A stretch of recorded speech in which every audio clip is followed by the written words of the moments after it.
नमो अरहन्ताणं नमो सिद्धाणं नमो आयर्येणाणं नमो उवाचाय सुप्रसादं मङ्गलं भगवान् गौतमं मङ्गलं कुन्दकुमार्य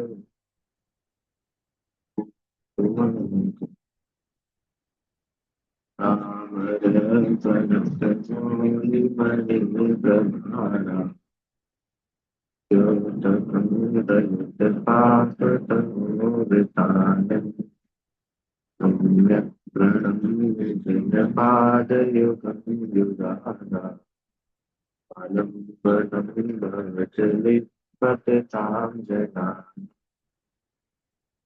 यः संस्तुतः सकलवाङ्मयतत्त्वबोधा भूतबुद्धिपटुभिसुरलोकनाथे स्तोत्रैर्जगत्प्रचित्तहरिरुदारे शेखिलाकंसितं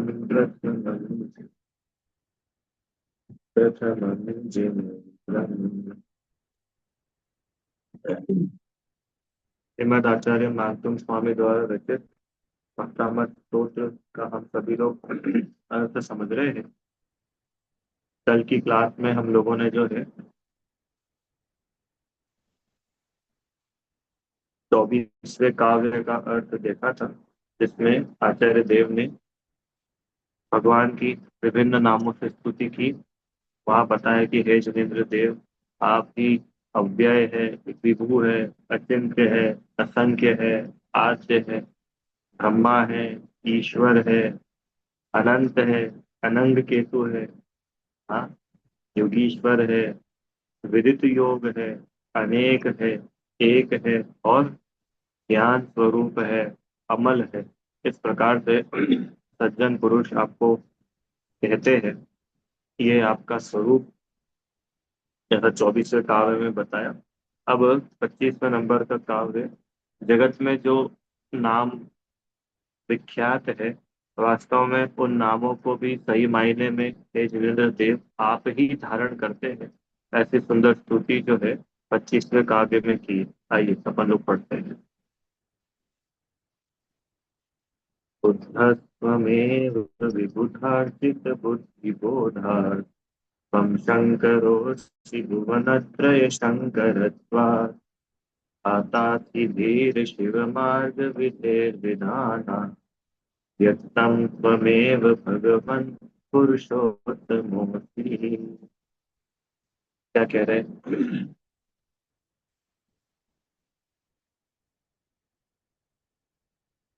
बुद्ध त्वमेव, है ना?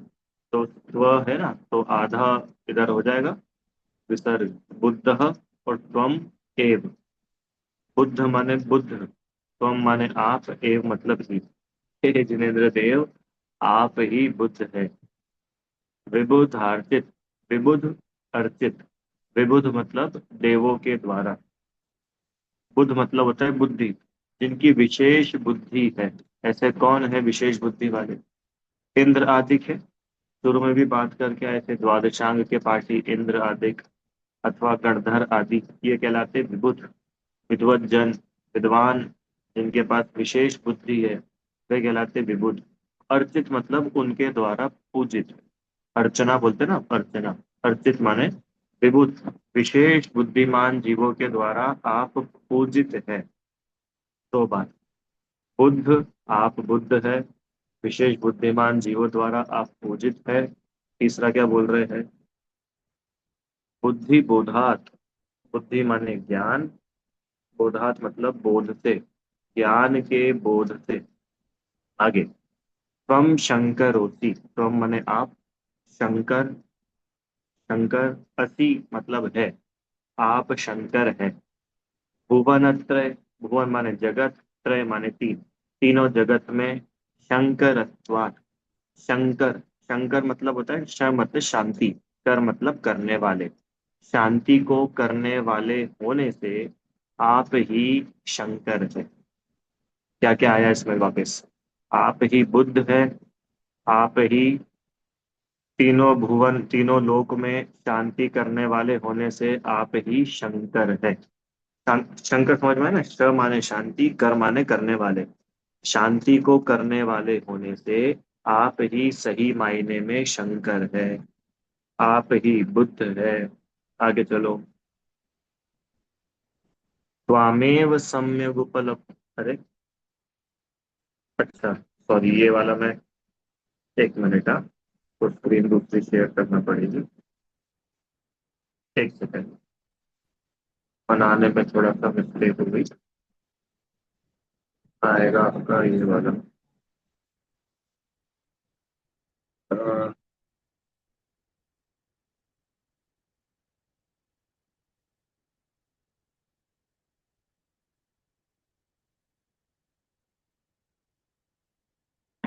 चलो यो,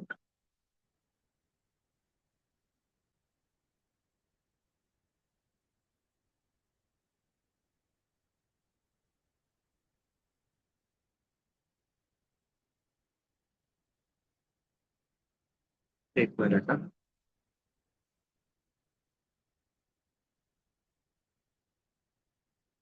चलो, अब ठीक है। दिख रहा है आप लोगों को स्क्रीन में?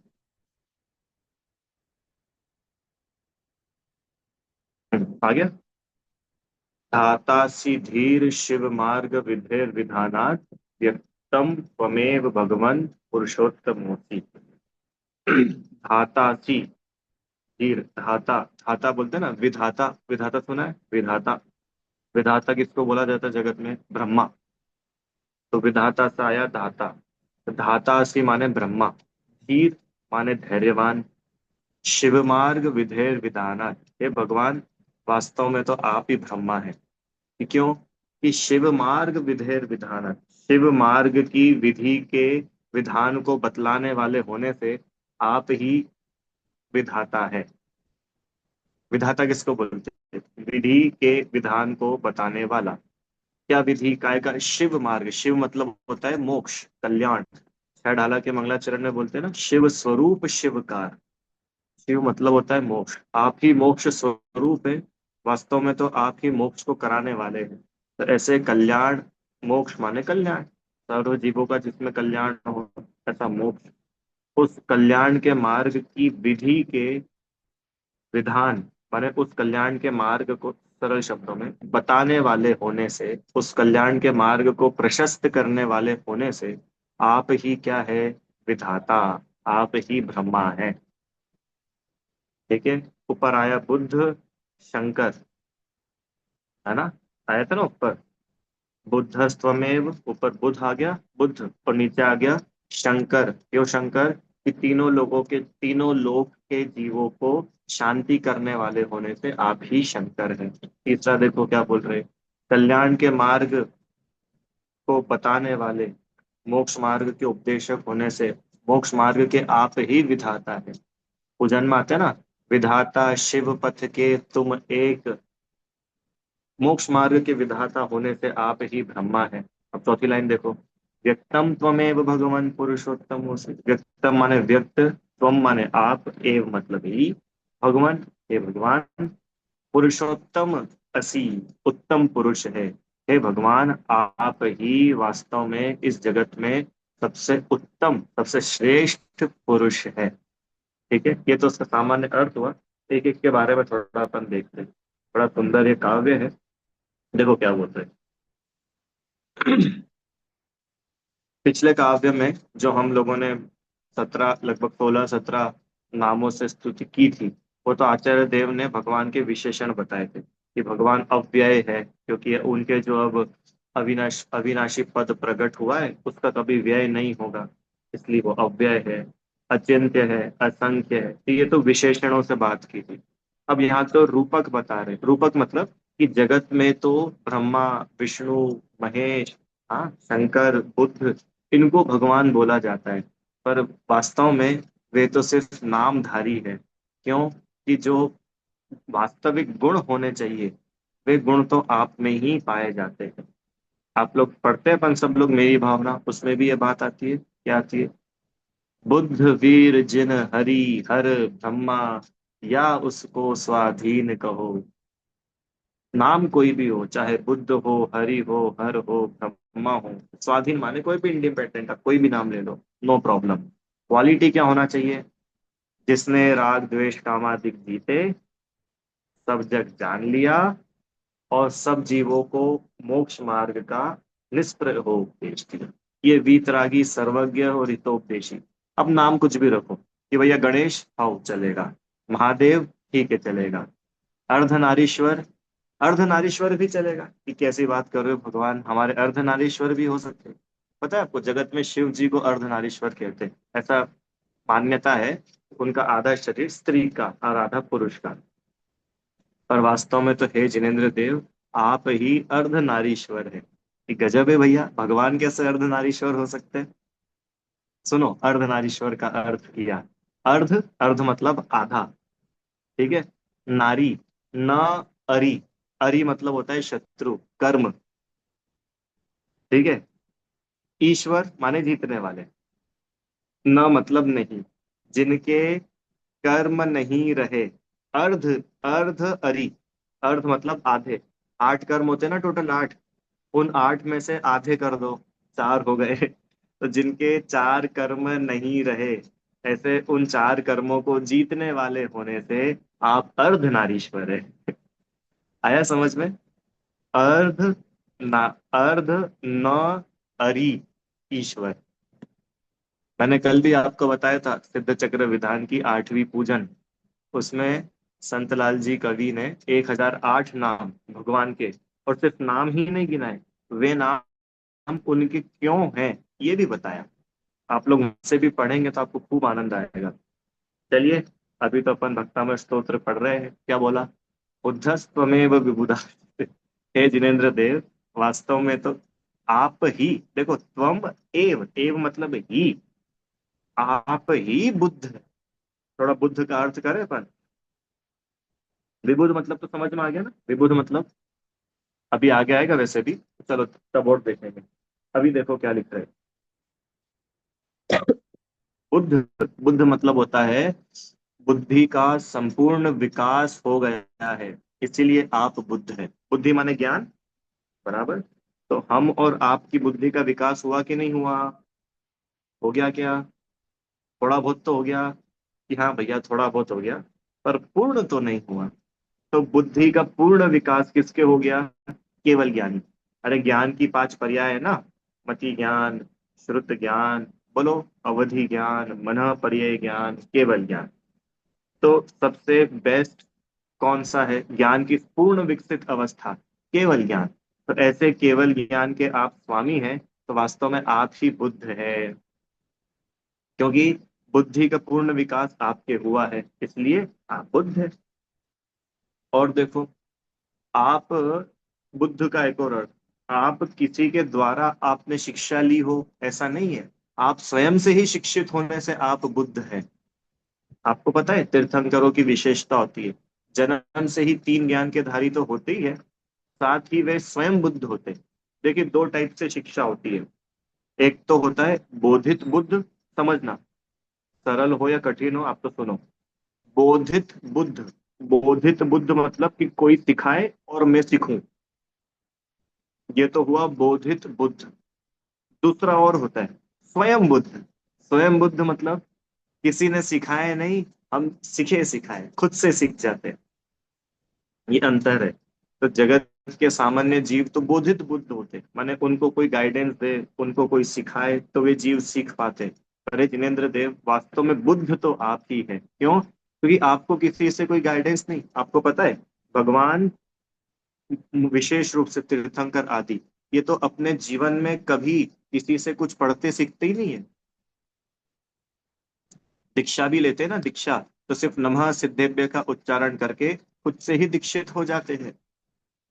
अपने पूरे काल में, जितने काल वे गृहस्थ अवस्था में भी रहते हैं, कभी किसी मुनिराज के दर्शन तक नहीं होते।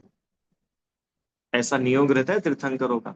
इसलिए आप ही बुद्ध है, स्वयं ही ज्ञानमय होने से। आपको और कोई दूसरा कुछ सिखाता नहीं, उल्टा आप सबको सिखाते हैं। देखो आदिनाथ भगवान की बात चल रही है। तीर्थंकर होने के बाद तो उन्होंने जगत को मोक्ष मार्ग का उपदेश दिया ही दिया। पर पता है आदिनाथ भगवान किस समय हुए? तीसरे काल के बिल्कुल एंड में हुए। राइट, चौथा काल शुरू भी नहीं हुआ था। तो तीसरा काल का एंड मतलब अभी भोग भूमि खत्म हो रही है, कर्म भूमि आएगी। सबको कथा पता है, ज्यादा लंबा नहीं करेंगे। कल्प वृक्ष खत्म होने लग गए, जीवों को समझ नहीं आ रहा है भैया क्या करे। ऐसा भी कोई सूर्य होता है, ऐसा भी कोई चंद्रमा होता है, हमको तो पता ही नहीं था। क्योंकि कल्प वृक्षों की इतनी चकाचौंध होती थी कि सूर्य चंद्रमा के पता ही नहीं चलते थे। हमको कुछ कमा करके खाना पड़ेगा ये तो कभी सोचा भी नहीं था। हम तो कल्प वृक्ष के पास जाते थे, और क्या होता था, अपनी जो इच्छा हो मांग लो सो मिल जाता। पर आपने, जब आप राजा थे, राज व्यवस्था में भी आपने प्रजा को शिक्षा दी। बिना प्रजा को शिक्षा, हंसी मसी, कृषि, विद्या, वाणिज्य, शिल्प, ब्राह्मी सुंदरी को भी अंक विद्या, अक्षर विद्या, इस प्रकार से आपने जब भी सबको सिखाया। और जब आप तीर्थंकर हो गए, फिर तो आपने जीवों को वास्तविक सच्चे कल्याण का मार्ग बताया। इस प्रकार से आप ही बुद्ध है, आप ही बुद्ध है, और कोई दूसरा नहीं है। देखा है, आगे चलो। और बोधि, एक शब्द आता है बोधि, एक भावना है बोधि, दुर्लभ भावना। बोधि किसको बोलते हैं? बोधि मतलब होता है रत्नत्रय। बोधि मतलब रत्नत्रय। तो बोधि के स्वामी होने से आप बुद्ध है। देखो अलग अलग अर्थ बता रहे बुद्ध के ही। बोधि मतलब रत्नत्रय, सम्यक दर्शन, सम्यक ज्ञान, सम्यक चारित्र, इन तीनों के आप धारण करने वाले हैं, है ना। सम्यक दर्शन ज्ञान चारित्र के आप स्वामी हैं। आपने अपने अंतरंग में सम्यक दर्शन ज्ञान चारित्र को प्राप्त किया है, इसीलिए आप में ही सच्ची बोधि है, आप ही बुद्ध है। अरे आप लोग को आ रहा है क्या समझ में? एक बात। दूसरी बात देखो, सम्यक दर्शन ज्ञान चारित्र रूप मोक्ष मार्ग का, सम्यक दर्शन ज्ञान चरित्र रूप बोधि, और इस बोधि को कैसे प्राप्त करें, उस मोक्ष मार्ग का आपने उपदेश दिया, इसलिए आप बुद्ध हैं। ठीक है। देखो, काव्य पढ़ लेना और काव्य पढ़ करके शब्द समझ जाना अलग बात है। अपना तो इतना सोचना है कि अब अपन ये 25वां छंद कभी अगली बार पढ़े ना, तो अपने को आदिनाथ भगवान ऐसे दिखने चाहिए, तो आनंद आएगा। सच में, मैं कल गया था शाम को मंदिर, 24वां काव्य पढ़ करके मैं भगवान के दर्शन कर रहा था, तो मुझे भगवान दिख रहे थे, अव्यय, असंख्य, अचिंत्य, आद्य, ज्ञान स्वरूप, अमल। आनंद आएगा। नहीं तो क्या है, भगवान के दर्शन अपने लिए फॉर्मेलिटी हो जाते हैं। हो जाते, वही प्रतिमा है, वही अपन है, हाथ जोड़ते, 9 बार भी पूरे नमोकार मंत्र बोले ना बोले, लौट करके आ जाते। रोज भगवान के पास जाओ और एक एक काव्य पढ़ करके उनकी स्तुति करो। काव्य स्तुति तो है भगवान की, जरूरी नहीं है उदक चंदन ही बोलो जा करके, बिल्कुल जरूरी नहीं है। अरे आपने ये एक काव्य भी पढ़ा तो आपने भगवान की ही स्तुति तो करी, और किसकी स्तुति करी? नए नई बातें, नई नई काव्य अगर अपन पढ़ेंगे तो वास्तव में अपने को उस स्तुति में इंटरेस्ट बनेगा, अपन उसमें जुड़ पाएंगे। और वही जो फॉर्मेलिटी डेली रूटीन चलता है, तो उसमें अपने भाव भी नहीं लगते। चलो, तो ये बुद्ध का अर्थ हुआ। आगे, बुद्ध हो गया, आगे क्या लिखा है? बुद्धस्त्वमेव, आप ही बुद्ध है। विधु विभुदार्चित बुद्धि बोधात, और बुद्धि माने ज्ञान के बोध से देवों के द्वारा आप ही पूजित है। विभुदार्चित, ये पहले भी अपन पढ़ चुके, दूसरे काव्य में भी पढ़ा, पहले में भी पढ़ा कि हे जिनेन्द्र देव, आप जिनके पास विशेष बुद्धि है, ऐसे जीवों के द्वारा भी आप पूज्य है। चाहे गणधर हो, चाहे इंद्र हो, वे लोग भी विबुध, भी माने विशेष, बुद्ध माने बुद्धि, विशेष बुद्धि वाले जिनके पास विशेष ज्ञान है, चार ज्ञान के धारी, द्वादशांग के ज्ञाता, ऐसे गणधर आदि भी आपकी पूजा करते हैं। इसलिए आप कैसे हैं? कैसे हैं? विबुध अर्चित, विबुध अर्चित बुद्धि बोधात, ज्ञान का बोध देने से, बोध मतलब, बोध मतलब समझते हैं आप? हम्म समझ, समझ, अरे बोलते हैं ना ये अबोध बालक है। हाँ, बोध माने समझ भी होता है। बुद्धि बोधात, बुद्धि माने ज्ञान, ज्ञान की समझ आपसे ही है, इसलिए बुद्धि बोधात। आगे देखो, अब दूसरा अभिष्ट वो दिया शंकर, कि भैया शंकर जी कौन है। क्यों, मैं शंकर जी की जय लगा सकता हूँ कि नहीं लगा सकता हूँ? कि भैया कैसी बात कर रहे हो, पहले ही मना करके आए हरि हराधिक, वो सब ऐसे है नहीं। क्यों, ब्रह्मा जी की जय लगा सकते कि नहीं लगा सकते? हाँ,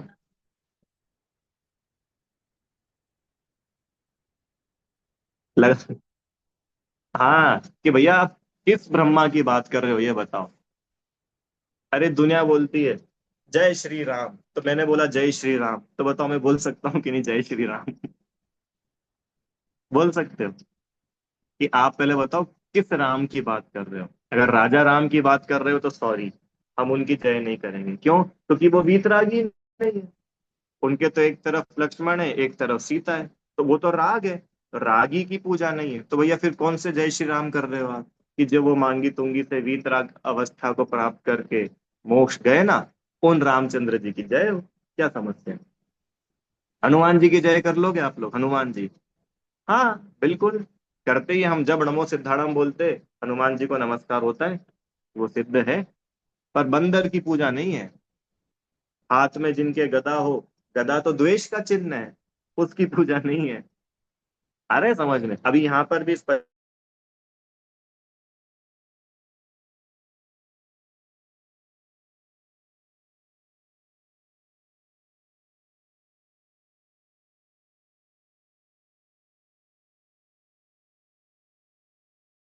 बुद्ध कौन है, बुद्ध का मतलब समझना पड़ेगा। ब्रह्मा कौन है, शंकर कौन है, शंकर किसको बोलते हैं? शंकर कौन होता है? शांति, शंकर, माने शांति, शांति को करने वाले। जगत में भी शंकर किसको कहा जाता है? अरे तीन होते हैं ना, शंकर जी कौन होते हैं? ब्रह्मा, विष्णु, महेश। शंकर किसको बोलते हैं? महेश को शंकर बोलते हैं। शांति, भैया इनसे शांति मिलेगी, इनके पास जाओ, ये शांति करेंगे, इन शांति करने वाले। सुनो, कौन है शांति करने वाला? पहले तो शांति का स्वरूप समझना पड़ेगा। शांति किसको बोलते हैं? शांति मतलब क्या? कि भैया अभी तक परेशान है, परेशानी खत्म हो गई, शांति हो गई। अभी तक बेचैनी है, अभी तक आकुलता है, आकुलता का खत्म हो जाने का नाम है शांति। और क्या, अरे शांति का मतलब क्या होता है? तो ठीक है, अब बताओ किसके पास हम चले जाए कि हमारी आकुलता खत्म हो जाए? कहाँ होगी? अभी अपन वो शांति करने वाले शंकर की बात कर रहे हैं। कौन कहलाते हैं शंकर? आप ही शंकर है। क्यों है आप ही शंकर? आप, क्योंकि तीनों जगत में आप शांति कर देते हैं। अब प्रश्न, आप कैसे शांति कर देते? अभी एक और बात आने वाली है, कि भैया जब भगवान शांति कर ही सकते हैं, तो फिर तो हम करते तो है इतनी सारी शांति धारा, हो जाएगी कि नहीं उससे, शांति धारा से शांति? सही सही बोलो। शांति धारा करने से शांति होती है कि नहीं, यस और नो? अगर आप नो बोलोगे तो मैं हाँ बता दूंगा, और अगर आप हाँ बोलोगे तो मैं ना भी बता दूंगा। अपने पास तो दोनों है भैया। आप लोगों का क्या मानना है, पहले ये बताओ। शांति धारा करने से शांति होती कि नहीं? ठीक है, आप लोग ऐसा कह सकते हो कि ठीक भैया, जितने समय हम वहाँ भगवान के पास होते हैं, हम मंदिर में होते हैं, हम उस वातावरण में होते हैं, उतने समय के लिए तो हमको शांति होती है। अरे होती कि नहीं होती है? ठीक है, उस सेंस में शांति हो जाती है। पर शांति धारा करने से क्या वे शांतिनाथ भगवान, वे आदिनाथ भगवान, वो आकर के मेरे दुखों को हर लेते हैं क्या वहां से उतर के, कि नहीं? इस सेंस में शांति धारा करने से शांति नहीं होती। तो भैया यहाँ क्यों ऐसा लिखा है कि भगवान आप तीनों जगत में शांति करने वालों में से आप ही शंकर है? सुनो सुनो सुनो, तीनों जगत के जीवों को के हित का मार्ग आपने बताया, तीनों जगत के जीवों को हित का मार्ग बताया ना, इसलिए आप कौन हो गए? कौन हो गए आप ही शांति करने वाले हो गए। जगत के अन्य जीव हित का मार्ग नहीं बता रहे, वो तो भटकाने का मार्ग बता रहे, इसलिए वो तो अशांति करते हैं। और आप प्रत्येक जीव को उसका सच्चा स्वरूप बताते हो तो वो शांत होता है। देखो बहुत सीधा सा फंडा है। आप बाहर रहोगे तो अशांत रहोगे, और अंदर आओगे तो शांति मिलेगी। तो वो अंदर और बाहर का जो डिफरेंस है वो बताया किसने? भगवान ने। वापिस से चलो, कषाय करोगे तो अशांति होगी, कषाय नहीं करोगे तो शांति होगी। तो कषाय होती है, कषाय नहीं करना ये बताया किसने? भगवान ने। इसलिए भगवान शांति करने वाले हैं। आई क्या बात समझ में? और जगत में जिन्हें शंकर कहा जा रहा है, वे तो स्वयं कषाय की मूर्ति है, वे तो स्वयं कषाई है। तो उनके आश्रय से जीव को शांति नहीं मिलेगी। शांति तो उनसे मिलेगी जो स्वयं जिन्होंने शांति पाई है। जो खुद ही अशांत है, जो खुद ही दुखी है, वो क्या जगत के सुख में निमित्त बनेगा? उस दिन दिया था एक तीन उदाहरण। मेरी जेब में 10 रुपए है, और आप मेरे से बोलो भैया 1,000 रुपए दे दो। मैं कहाँ से दूंगा? मेरे पास ही नहीं है। हाँ, और मैं 10,000 की गड्डी लेके चल रहा हूँ, और आप बोल दो भैया थोड़ा एक आध हजार हमको दे दो, तो मैं दे सकता हूँ। भैया मेरे पास होगा तो मैं दे पाऊंगा ना। मैं ही जब सुखी नहीं हूँ, जब मैं ही शांत नहीं हूँ, जब मेरी आकुलता खत्म नहीं हुई, तो मैं जगत में क्या शांति कर पाऊंगा? आ रहा है क्या समझ में? तो वास्तव में शंकर कौन है? कि जो स्वयं जिन्होंने शांति पाई है, वे शंकर है। वे जगत की, वे दुनिया की शांति में निमित्त बन सकते हैं, और कोई नहीं बन सकता। आया समझ में? शांति किसको बोलते हैं? अशांति किसको बोलते हैं? अशांति किसको बोलते हैं? आकुलता का नाम है अशांति, निराकुलता का नाम है शांति। ठीक है, चलिए आगे चले। दो हो गए। भुवन अत्र समझ में आया कि भैया तीनों लोक के जीवों के लिए कैसे शांति होगी। सुनो, जन्म के समय तो नरकों में भी शांति हो जाती है, एक बात। दूसरी बात, जो भगवान ने उपदेश दिया है उसमें सर्व ही जीवों के हित की बात है। कि भैया पेड़ का क्या हित कर रहे हैं? चलो अपन लोग तो मोक्ष मार्ग में आगे बढ़ जाएंगे, अपना तो हित हो जाएगा। ये पेड़ है, चींटी है, इनका क्या हित किया भगवान ने? इनका क्या हित किया? कि अपने को शिक्षा दी ना इनको नहीं मारना, तो उनको भी तो शांति मिली कि नहीं मिली? अरे, हिंसा नहीं करना, ये शिक्षा अपने को भगवान ने दी। तो हिंसा नहीं करने से अपन पाप नहीं बांधेंगे, ये तो अपना फायदा हो गया। और सामने वाले की हिंसा नहीं होगी तो वो दुखी नहीं होगा, तो उसका भी तो फायदा हो गया। अरे, ऐसा नहीं बोलते भैया, भगवान के उपदेश में तो तीनों लोक के जीवों के कल्याण की बात आई। तो फिर प्रश्न उठता है ना कि भैया चींटी का क्या कल्याण हो रहा है? कि ये कल्याण हो रहा है कि हम उसकी हिंसा नहीं करेंगे, यही चींटी की रक्षा है। चलो आगे चलना है। धाता सी, आहा, धाता माने विधाता। विधाता कौन है? विधाता, विधाता किसको बोलते हैं? ब्रह्मा।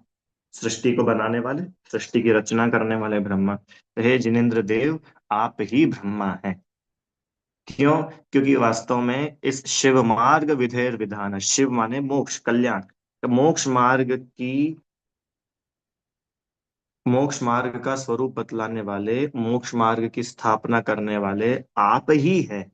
इसलिए आप ही ब्रह्मा हैं। आपको पता है, आदिनाथ भगवान के पहले 18 कोड़ा कोड़ी सागर तक इस भरत क्षेत्र में मोक्ष मार्ग नहीं था।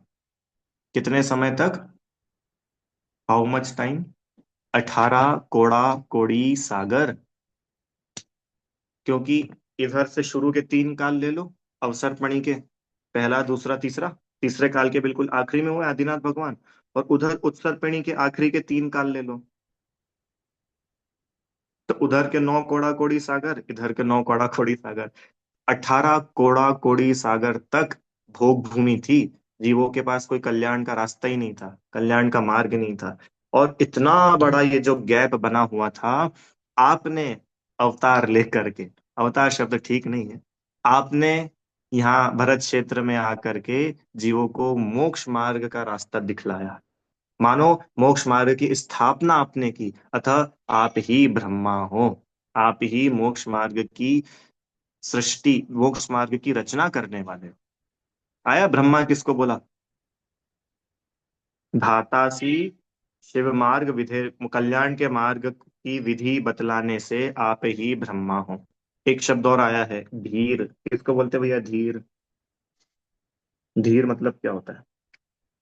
लिखा है यहाँ पे, धैर्यवान। धैर्यवान मतलब जिनेन्द्र देव धैर्यवान है। क्या गजब है! पूरा लोक जिनके आगे झलक रहा है, उनके ज्ञान में ऐसा कुछ नहीं है जो उनके ज्ञान से बच गया। हर कुछ जानने में आ रहा है, फिर भी उनका चित्त चलायमान नहीं होता। ये है उनकी धीरता। इंद्र आकर के मस्तक झुका रहा है, तो भी उनका चित्त चलायमान नहीं हो रहा है। ये है धीरता। चित्त चलायमान मतलब समझते हैं ना? अंतरंग में राग पैदा नहीं हो रहा, राग द्वेष नहीं हो रहा। इसी का नाम है धातासी धीर। धीर माने धैर्य है उनमें। कैसा धैर्य है कि इंद्र अपना पूरा वैभव लेकर के आ गया है यहाँ पे, तो भी भगवान की अंदर में एक इच्छा तक नहीं हो रही कि एक बार देख तो ले क्या लेके आया है अपने सम्मान में। इसका नाम है धैर्य। गंभीर होते हैं, चाहे कहीं भटक नहीं जाते, चाहे किसी पे रीझ नहीं जाते। अरे भगवान तो ठीक है, मुनिराज तक का ऐसा स्वभाव होता है, ऐसी वीतरागता होती है कि चक्रवर्ती भी आ जाए ना, चक्रवर्ती, तो मुनिराज आंख उठा के ना देखे कि भैया फिर चक्रवर्ती बुरा मान जाएगा कभी तो। हम इतने बड़े राजा, और बताओ हमारी तरफ देख भी नहीं रहे आंख उठा के। क्यों? चक्रवर्ती बुरा मान गए कभी तो? बोलो। इतना धैर्य है मुनिराज में, इतनी गंभीरता है कि चक्रवर्ती आके बैठे, घंटों बैठा रहे, आंखें नहीं खोले तो ना भी खोले, चलेगा। और कोई गरीब व्यक्ति आ जाए, उपदेश देने का भाव हो जाए तो उपदेश दे दे। उनके लिए कोई गरीब अमीर नहीं है, उनके लिए कोई चक्रवर्ती या उनके लिए कोई भिखारी नहीं है। उनके लिए तो सभी एक जैसे। इसका नाम है वीतरागता। राग किसको बोलते हैं? मेरे लिए ये बड़ा और ये छोटा, ये सेठ ये गरीब, इसको बोलते हैं राग। छड़ालाम आया ना, क्या निंदा करने वाला हो या प्रशंसा करने वाला हो। हम्म। कांच हो कि कीचड़ हो, सोना हो कि कीचड़ हो, सोना हो कि कांच हो, महल हो कि शमशान हो, निंदा करने वाला हो या पूजा करने वाला हो, आरती उतारने वाला हो या तलवार से वार करने वाला हो, उनके लिए तो सब बराबर है। ये है वीतरागता, और इस वीतरागता के बल पर आता है धैर्य। और जहां वीतरागता नहीं होगी वहां धैर्य नहीं होगा, वहां पर कषाय होगी। तो जिनेन्द्र भगवान कैसे है? आप धीर है। धीर है मतलब तीनों लोक के जीव आपके आगे नतमस्तक हो रहे, पर आप में धैर्य है। आप किसी पर मोहित नहीं हो जाते, आप किसी से रीझ नहीं जाते, आप किसी पर आकर्षित नहीं हो जाते। तीनों लोक के सारे पदार्थ जानने में आ रहे हैं, तो भी भगवान बिल्कुल शांत रहते। ये गंभीरता होती है भगवान की। अपने जानने में जरा सा आ जाए तो अपना अपन उछलने लगते हैं। होता है कि नहीं? कोई चीज अभी तक अपन ने नहीं जानी, अरे एक ये पेन है, और एक ऐसा पेन आ जाए एआई वाला पेन, उसको जानने में ही अपन कितने उत्सुक हो जाएंगे। अरे अरे क्या है, क्या है, अरे क्या है इसमें, बताओ। कोई मोबाइल आ जाए अच्छा नया, या अपने में से कोई एक अच्छा मोबाइल लेकर के आए, 5 लाख का मोबाइल। क्या है भैया मोबाइल में? कि डायमंड लगे हुए हैं, तो उसको जानने के लिए कितनी उत्सुकता है। कहाँ है धैर्य? नहीं है धैर्य। और भगवान वीतरागी है, उनके लिए तो पूरे 3 लोक के सारे पदार्थ जानने में आ रहे हैं, पर उनके वीतरागता है ना, इसलिए धैर्य है, गंभीर है। आया क्या समझ में? चलो लास्ट चौथी लाइन। व्यक्तम त्वमेव भगवान पुरुषोत्तमोसि। हे जिनेन्द्र देव, हे भगवान, आप ही उत्तम पुरुष है। उत्तम पुरुष मतलब समझते हैं? हालांकि पुरुषोत्तम और किसको बोलते हैं जगत में? रामचंद्र जी को पुरुषोत्तम कहते हैं ना। राम पुरुषों में उत्तम थे। उन्होंने एक अपना स्टैंडर्ड सेट किया था कि देखो भैया, महल से निकाल भी दिया तो भी कोई ऊंची आवाज में बात नहीं करी, ठीक है, ओके, एक्सेप्टेड। कहाँ महल था इतना बड़ा, कहाँ अयोध्या का राज्य था, पर ये उनका उत्तमपना था। पिताजी से लड़ना उत्तमपना नहीं था। उत्तमपना क्या था? एक्सेप्टेड। जो था एक्सेप्टेड। तो वो भैया पुरुषों में उत्तम कहलाए।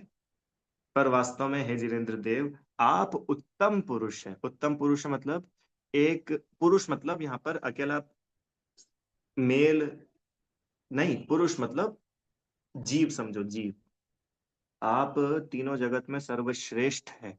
क्यों सर्वश्रेष्ठ है? कि इन तीनों जगत के, इन इस तीनों लोक में जितने अच्छे अच्छे गुण हो सकते हैं वो सबके सभी आप में है, इसलिए आप ही उत्तम हो।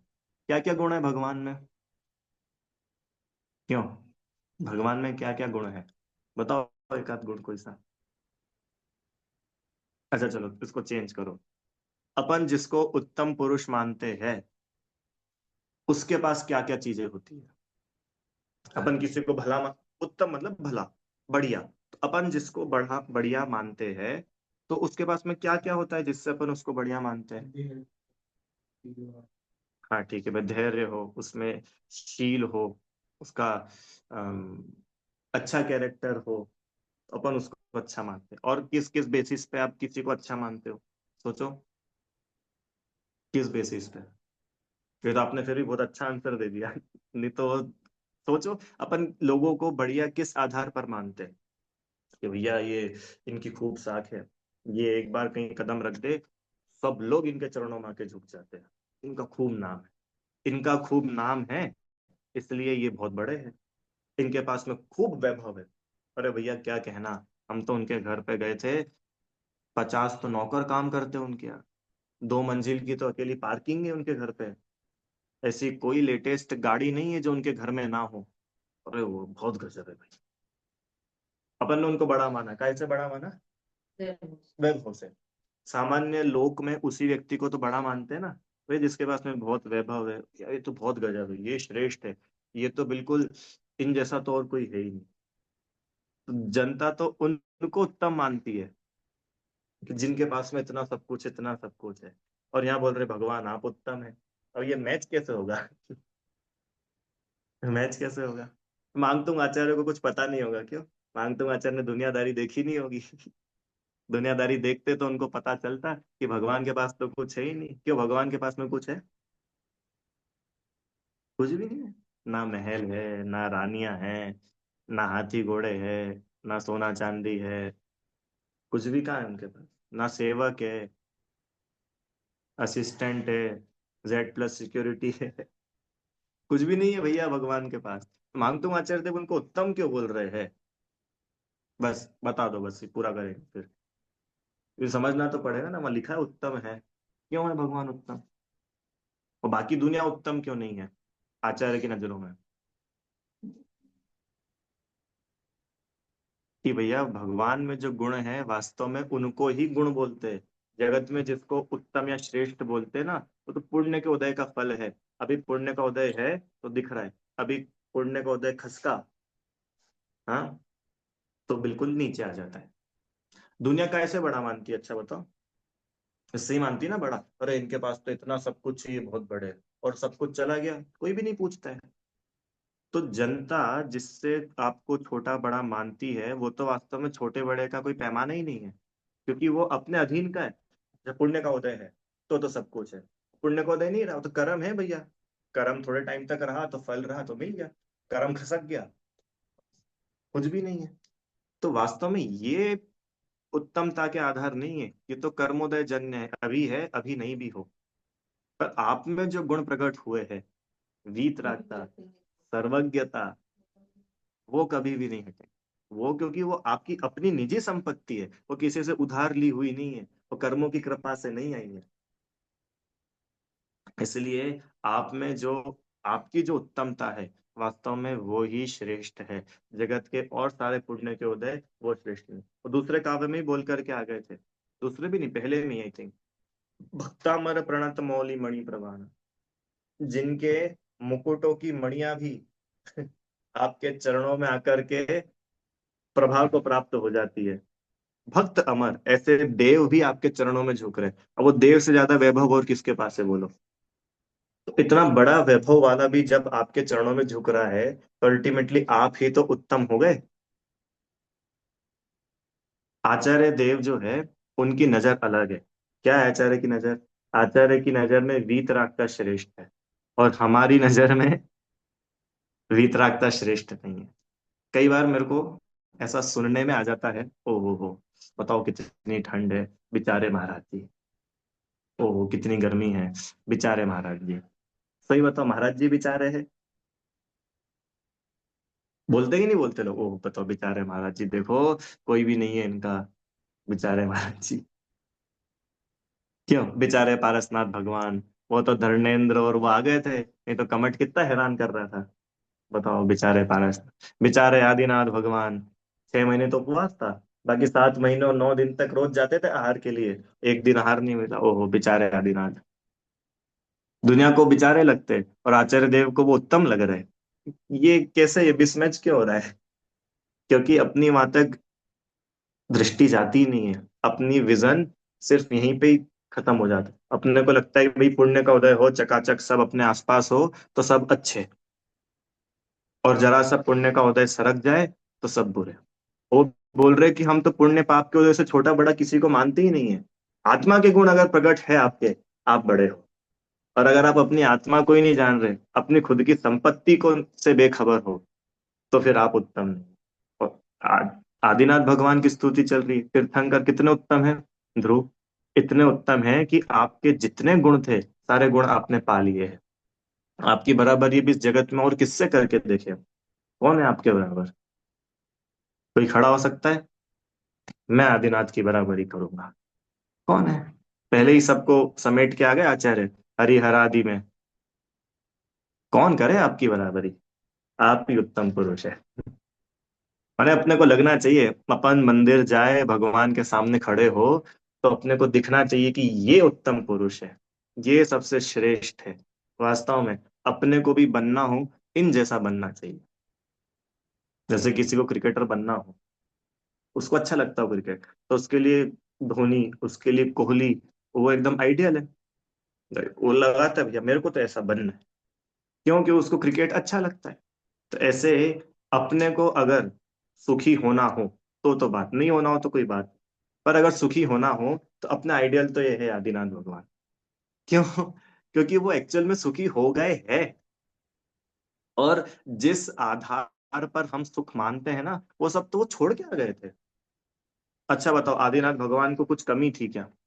उनका फैमिली बैकग्राउंड तो पता ही है अपन सबको। नंदा सुनंदा जैसी आज्ञाकारी जिनकी रानियां थी, ब्राह्मी सुंदरी जैसी शीलवान पुत्रियां थी, और इतना ही नहीं, 6 खंड के राजा भरत उनके पुत्र। अब बताओ क्या तगड़ा फैमिली बैकग्राउंड था उनका, था कि नहीं था? वो सब कुछ छोड़ के आ गए। क्यों छोड़ के आ गए सब कुछ? क्योंकि उनको पता था इन सब में सुख है ही नहीं। अरे आप लोग को समझ में आ रहा है कि नहीं? उत्तम पुरुष की बात चल रही है, इसलिए हे जिनेन्द्र देव, वास्तव में आप ही उत्तम पुरुष है, क्योंकि इस जगत की जितनी श्रेष्ठ गुण है वो सब आप में ही बसते हैं, और कहीं नहीं मिलते। ठीक है, चलो एक बार इसका कॉमन एक सामान्य अर्थ पढ़ते हैं। क्या लिखा है? देवो गणधरो एवं विद्वत जनों के द्वारा पूजित हे प्रभु, आप ही वास्तव में बुद्ध हो, क्योंकि आपने केवल ज्ञान प्राप्त किया है, अथवा आपके केवल ज्ञान की पूजा देवों गणधरों द्वारा की गई है, इसलिए आप ही वास्तव में बुद्ध। बुद्ध पढ़ा था ना अपन ने शुरू में, बुद्धि का विकास हो गया है, इसलिए आप ही बुद्ध हो। दूसरा, तीनों लोकों को सुख शांति में निमित्त होने से तुम ही शंकर हो। है हे धैर्य धैर्य धारक परमेश्वर, मोक्ष मार्ग की विधि बतलाने वाले होने से आप ही विधाता हो, और मोक्ष रूपी सुख की सृष्टि करने वाले होने से आप ही ब्रह्मा हो, आप ही प्रगट पुरुषोत्तम। कितने विशेषण हो गए?